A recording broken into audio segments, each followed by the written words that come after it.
So now that you have the BPO client registration list, the next thing we're going to do is get together all of the documents and information that you need to be able to be as efficient as possible as you apply for these different BPO companies and these different REO companies.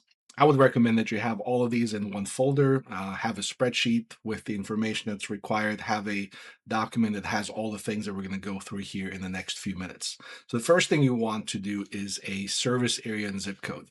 Some of them will ask you for cities, some of them will ask you for counties, but in most cases, they will ask you for zip codes. So I would pull up a list of all of the zip codes in your area, in your county that you want to service. So generally, you will want a list of somewhere between 20 to 50 zip codes, depending on your market, depending on how far out you're willing to go. Some markets, 50 zip codes could cover half the state. So it really depends up to you. So for me, for BPOs, I generally did not want to drive more than 20, 30 minutes to complete a BPO. If it's more than that, and if you're not doing enough BPOs at one time, it ends up being, very, very unprofitable to go too far out to do these BPOs. The other thing that you're going to need is a copy of your E&O policy. So this is your broker's E&O policy. Now, if you're the broker, you will have access to this. And you also have to make sure that the coverage is adequate. So for most larger brokerages, they will have this, and many of them will have a REO specific or BPO specific E&O policy that you can request from your broker. Because some of the asset management companies, some of the BPO companies will require pretty high liability limits. Again, you're dealing with expensive assets. Sometimes you're dealing with evictions. Sometimes you're dealing with property preservations and vacant properties and vacant property registrations and all these other things. So you have to make sure that you have an E&O policy that is acceptable to the asset managers. The other list of items that you will need is you're going to need a copy of your real estate license, your real estate license number, your MLS memberships, if you have more than one, your driver's license. So these are all things that I would have just in a folder sitting there ready to upload at a moment's notice on the different platforms. Some of the other things that you're going to need is you're going to need your broker's name, possibly the broker's license number. You will need copies of the office addresses. So oftentimes they will mail the BPO checks directly to the broker's office.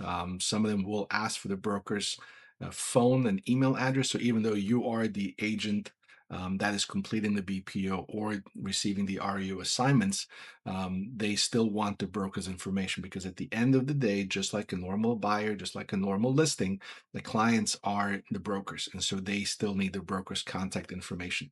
And then the other thing that I would have a conversation with your broker about is what is the commission splits? So for listings, I know, for example, our brokerage, the commission split for REOs is the same as traditional REOs. But for BPOs, it's a very small split or no split at all. Sometimes it's 10%, sometimes it's 5, and sometimes it's nothing at all because those checks are so small to begin with in the first place. But it's really important that you have that conversation with your broker and find out exactly what their split is if you start doing BPOs and start receiving RU assignments. The other thing that you will need is a copy of the W-9 from your broker. So unless you are the broker, you need their EIN number, their tax ID number, and a W-9 from your broker. With most of these things, for example, profile pictures, W-9s, copies of license, and so on, it's just a matter of making sure you have a complete application. What I don't want to see are any gaps anywhere in the application, even the fields that say not mandatory. For example, like profile pictures, upload a profile picture. Make sure that you look like somebody who is a professional, somebody who completes assignments from beginning to end as accurately as possible. That is your first introduction to the asset manager. That is your first introduction to the BPO company is how complete is your application? Is everything there? Do you have perfect PDFs of everything, perfect pictures of everything? So make sure that you have all these things ready. Again, I would put them in a folder. I would put them in a file where I can easily, copy and paste from one into the applications for the different BPO and REO asset management companies.